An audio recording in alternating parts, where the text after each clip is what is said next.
సంవత్సరాల తరబడి government job కోసం వేచి చూస్తున్నారా? కేవలం 8 నెలల్లో మీ కల నెరవేర్చుకోండి. వెంటనే కింది నంబర్స్‌కి కాల్ చేయండి.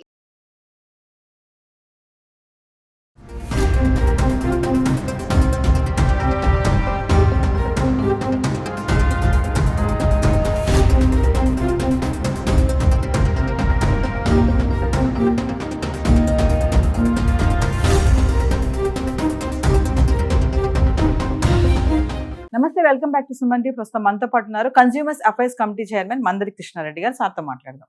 నమస్తే సార్. నమస్తే అమ్మా. సార్, మరి భారత్ పాక్ ఘర్షణ చూస్తున్నాం మనము, రోజు రోజుకి పెరుగుతూనే ఉంది. మరి ఇప్పుడు బ్లాక్అవుట్ అనేది విధిస్తున్నారు కదా, అసలు ఈ బ్లాక్అవుట్ అంటే ఏంటి, ఏ సందర్భాల్లో ఏ సమయాల్లో దీన్ని విధిస్తారు అంటే ఒకసారి దాని గురించి. బ్లాక్అవుట్ అనేది వేరే దేశం మన దేశం మీదకి యుద్ధానికి వచ్చినప్పుడు ప్రజల్ని యుద్ధానికి సన్నద్ధంగా చేసేటువంటి విషయాన్ని బ్లాక్అవుట్ అంటారు. అంటే అన్ని రకాలుగా సన్నద్ధం అయిపోవడం. అంటే శత్రు మూకలకి మన ఆనవాళ్లు చిక్కకుండా చేయడం అనేది మొట్టమొదటి దాంట్లో ఉండేటువంటిది.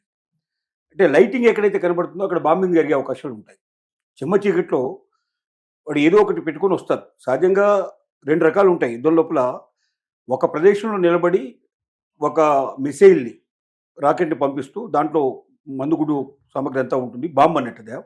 ఆ బాంబుని ఒక ఎయిమ్ లక్ష్యం చేసి పలానా దగ్గర పడాలిగా మన వాళ్ళు వాళ్ళకి సంబంధించినటువంటి ఎవరైతే మనకు ఈ రకమైనటువంటి అల్లరి ముక్కలు ఎవరు ఉన్నారో, లేకపోతే మన మీద చేస్తున్నటువంటి దాడులు చేసేటువంటి సంఘ విద్రోహ శక్తులు ఎవరుతున్నారో, వాళ్ళేమో విప్లవం అంటారు. అది విప్లవం కాకుండా మన దేశానికి చేసేటువంటి ఆర్థికం. కాబట్టి ఈ మిలిటెంట్స్ అందరినీ కూడా ఏరివేయడానికి మన వాళ్ళు ఖచ్చితంగా 9 ప్లేసులు పెట్టుకొని 9 ప్లేసులు కరెక్ట్ కొట్టేశారు. దాంట్లో 4 ఏమో పాకిస్తాన్లో ఉన్నాయి, 5 ఏమో పిఓకే పాక్ ఆక్రమిత కాశ్మీర్లో ఉన్నాయి. అంటే అక్కడికి వెళ్ళలే మన వాళ్ళు, మన బార్డర్లో ఉండే కొట్టేశారు. అక్కడికి అది వెళ్ళిపోతుంది, కొట్టించినప్పుడు అక్కడ పడిపోతుంది. అది దాన్ని ఎంత చేయాలో అంత నాశనం చేస్తుంది. అది అలా కాకుండా ఒక రాకెట్ని పంపిస్తారు. ఆ రాకెట్ వచ్చి ఎక్కడెక్కడైతే అవకాశం ఉన్న ఒక గుడ్డిగా వస్తుంది. అంటే ఖచ్చితమైనటువంటి నిక్కచ్చిగా చెప్పి దాన్ని పాయింట్అవుట్ చేసి ఆ బాంబును వదలడం కాదు. అక్కడికి వచ్చాక బాంబు వేసేస్తారు. అక్కడ ఉన్న పరిస్థితులను బట్టి, సిచ్యువేషన్ బట్టి బాంబులు వేస్తారు. ఈ బాంబింగ్ చేసేటప్పుడు ఏమవుతుందంటే ఎక్కడ లైటింగ్ ఉంటే అక్కడ వేసే ప్రయత్నం జరుగుతుంది. కాబట్టి లైటింగ్ అనేది లేకుండా మొత్తం టోటల్గా ఆపేయాలి. అంటే ఎలక్ట్రిసిటీ అంతా ఆపేసేయాలి, జనరేటర్స్ మొత్తం ఆపేసేయాలి, అలాగే ఇన్వర్టర్స్ ఏమైనా ఉంటే ఆపేసేయాలి. వెలుతురు అనేది లేకుండా చీకటిమయం చేయాలి. అప్పుడు బాంబు ఎక్కడ వేయాలి వాడికి తెలియని పరిస్థితి ఏర్పడుతుంది. సిచ్యువేషను వాడు మంచి మంచి స్థావరాలను నాశనం చేసేటువంటి అవకాశాలు ఉండవు. అంటే మనకు ఒక పెద్ద నాగార్జున సాగర్ డ్యామ్ ఉంది. డ్యామ్ను ఒకసారి కొట్టేశాడు అనుకోండి, దానివల్ల వచ్చేటువంటిది కోటాను కోట్ల రూపాయల నష్టమే కాకుండా ఈ వాటర్ అంతా ఒకేసారి ఫ్లో అయిపోతే కొన్ని వేల మంది దాంట్లో కొట్టుకుపోతారు. అంటే అతి ముఖ్యమైన ప్రదేశాలని కాకుండా పనికిరాని ప్లేస్లో వాడు వేయడానికి అవకాశం ఉంటుంది. దాన్ని చీకటిమయం చేయాలి, ప్రజలు నిశ్శబ్దంగా ఉండాలి, ప్రజలు ప్రయాణం చేయకూడదు, వీలైనంత వరకు దాక్కునేటువంటి ప్రయత్నం చేయాలి. ఇదన్నీ సన్నద్ధం చేసేదాన్నే బ్లాక్అవుట్ అంటారు. అంటే ఈ ప్లేస్ను బ్లాక్అవుట్గా డిక్లేర్ చేసిన తర్వాత ఎవరు కూడా ఇక లైట్లు వేయడం కానీ, జనరేటర్స్ వేయడం కానీ, అట్లాగే ఇన్వర్టర్స్ వేయడం కానీ, లేకపోతే మనుషులు మూవ్మెంట్ ఉండడం కానీ ఏం జరగకుండా మనుషులు లోపల దాక్కుని ఉండాలి. అట్లా యుద్ధానికి సన్నద్ధం చేసే విధానాన్ని బ్లాక్అవుట్ అంటారు. 1971 తర్వాత భారతదేశం లోపల ఒక్క ప్రదేశాన్ని కూడా బ్లాక్అవుట్గా ప్రకటించలేదు. అంటే యుద్ధం లేదు మనకు. 71 తర్వాత యుద్ధం లేదు. పాకిస్తాన్తో మనకు యుద్ధం జరిగి ముగిసిన తర్వాత మన దేశం మీదకి వచ్చి ఇక్కడికి వచ్చి బాంబింగ్ చేసినటువంటి దేశం ఏది లేదు. కాబట్టి బ్లాక్అవుట్ ప్రకటించాల్సిన అవసరం లేకపోయింది. అంటే 71 అంటే అది ఒక 29 ఇయర్స్, ఇది ఒక 25 ఇయర్స్ వేసుకున్నాం. మీకు దాదాపుగా 29, 20, 54 సంవత్సరాల లోపల మనకు యుద్ధం అనేది లేకుండా మనం నిర్భీతిగా బతకగలిగాం. కానీ ఇప్పుడు ఏ క్షణంలో ఏం జరుగుతుంది, నిన్న రాత్రి హఠాత్తుగా జరిగిన సంఘటనకి మనం ఖచ్చితంగా అప్పటికప్పుడు దీన్ని ప్రకటించాల్సిన పరిస్థితి ఏర్పడింది. అలాంటి సిచ్యువేషన్స్ ఏర్పడ్డాయి. అంటే గతంలో ఎప్పుడు కూడా బ్లాక్అవుట్ అనేది విధించలేదు, అంటే తన అవసరం కూడా రాలేదు. 71లో విధించారు. 71లో తర్వాత మళ్ళీ లేదు. ఇదే ఫస్ట్ టైం. అంటే సార్, ఇప్పుడు అంటే ఈ టైంలో మన సిటిజన్స్ కి నార్మల్ గా వాళ్ళకి ఎలాంటి అలర్ట్ చేస్తూ ఉంటారు బ్లాక్అవుట్ అనగానే? ఇప్పుడు మొన్న మ్యాక్ డ్రిల్ చేశారు. 254 పట్టణాల్లో ప్లేసెస్ లోపల మ్యాక్ డ్రిల్ ఒకసారి చేశారు. ఆ మ్యాక్ డ్రిల్ సందర్భంగా చూపించారు మొత్తం మన వాళ్ళకి. టీవీలో చూపించారు, తర్వాత లోకల్గా కూడా చూపించారు. అక్కడ ఉన్నటువంటి మిలిటరీని ఎంటర్ చేశారు, లోకల్ పోలీసుని ఎంటర్ చేశారు, తర్వాత యూత్ని ఎంటర్ చేశారు, చాలామంది సివిలియన్స్ ఎంటర్ చేశారు. అందరిని ఎంటర్ చేసి మ్యాక్ డ్రిల్ టైంలో చూపించారు ఎలా మీరు ప్రవర్తించాలి, బ్లాక్అవుట్ ఎట్లా చేయాలి అనే దానికి ప్రత్యేకంగా చూపించారు.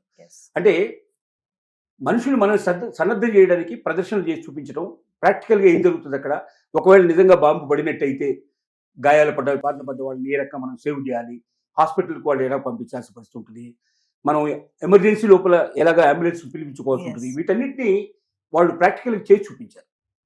ఇది ప్రాక్టికల్ సిస్టమ్ అన్నట్టు. అంటే దానికి ఒక లెంతీ ప్రోగ్రామ్ ఉంటుంది. ఆ ప్రోగ్రామ్ ప్రకారంగా దాంట్లో ఎవరెవరి పాత్ర ఏమిటి, ఎలా చేయాలి, మనం ఏ రకంగా జాగ్రత్త తీసుకోవాలి, వీలైనంత వరకు మన ప్రాణాలు మనం కాపాడుకోవడం కాకుండా ఇతరుల ప్రాణాలు కూడా మనం ఎలా కాపాడాలి, చిన్నపిల్లల్ని ఏ రకంగా సేవ్ చేసుకోవాలి, ముసలి వాళ్ళని ఎలా సేవ్ చేసుకోవాలి, ఇదంతా కూడా దాంట్లో ఒక పార్ట్ కింద ఉంటుంది. ఎస్. సో బ్లాక్ అవుట్ అనేది వచ్చింది అంటే దానంటే జనజీవన స్తంభనం పూర్తిగా స్తంభించిపోతుంది కంప్లీట్గా. ఎక్కడి వాడు అక్కడే స్టన్ అయి ఉండిపోతుంటారు. చూడండి, ఇప్పుడు మీరు ఒక్కోసారి సినిమాల్లో వాటిల్లో ట్రిక్ చూపిస్తుంటాం మనం, ఎక్కడి వాడు అక్కడ స్టన్ అయిపోతుంటాడు. అంటే యాక్షన్ ఉండదు, జస్ట్ ఉన్న స్థితిలో ఉండిపోవాలి.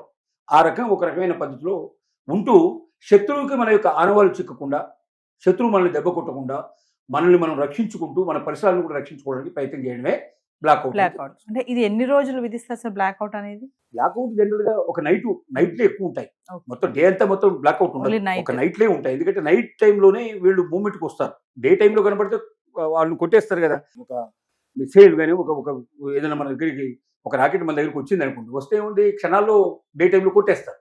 నైట్ టైం అయితేనే కనబడడానికి చాలా కష్టం అవుతుంది కాబట్టి శత్రువుకు దొరకకుండా వచ్చి అటాక్ చేసే అవకాశాలు ఎక్కువ ఉంటాయి. కాబట్టి బ్లాక్అవుట్ అనేది నైట్ టైంలో ఉంటుంది కానీ డే టైంలో బ్లాక్అవుట్ ఉండవు సహజంగా. అంటే కొన్ని దేశాల్లో డే టైంలో కూడా యుద్ధాలు జరుగుతాయి, అక్కడ బ్లాక్అవుట్ పరిస్థితి ఉంటుంది. అంటే ఇక కంటిన్యూస్ యుద్ధం స్టార్ట్ అయినాక డే అండ్ నైట్ నడుస్తూనే ఉంటుంది.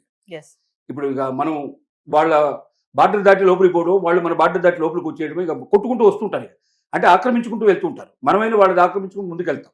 ఆ టైంలో ఇక డే అండ్ నైట్ జరుగుతుంది కాబట్టి బ్లాక్అవుట్ ఎప్పుడు ఉన్నట్టు లెక్క. ఎస్. కానీ మామూలు సందర్భాల్లో ఇంకా యుద్ధం పూర్తి స్టేట్లో జరిగినప్పుడు, అప్పుడప్పుడే స్టార్ట్ అవుతున్నప్పుడు, ఊరికే ఎవరి సరిహద్దుల్లో వాళ్ళు ఉండి యుద్ధం చేస్తున్నప్పుడు బ్లాక్అవుట్ అనేది జనరల్గా నైటే ఉంటుంది కానీ డే టైం నైట్ ఎక్కువ ఉండదు. అంటే సరే బ్లాక్అవుట్ అనేది కొంతవరకైనా ఈ జనజీవనాన్ని సేవ్ చేయొచ్చు అనే దాని మీకు సంబంధించిందేనా సార్? డెఫినెట్గా 100% చేయడానికి పాసిబిలిటీ. ఇప్పుడు నిన్న రాత్రి ఇంత జరిగినా కూడా ఒకటే ఒక మరణం సంభవించింది. ఒక్క మరణం సంభవించింది. ఇంత పెద్ద బాంబింగ్ జరిగి ఇన్ని చోట్ల 15 చోట్ల అటాక్ చేస్తే ఒక్క మనిషి మాత్రం చనిపోయాడంటే బ్లాక్అవుట్ సేవ్ చేసినట్టే కదా వెళ్ళందని. ఎస్. లేకపోతే చాలా జరిగాయి, కొన్ని వేల మంది చనిపోయే అవకాశాలు ఉంటాయి. Thank you sir.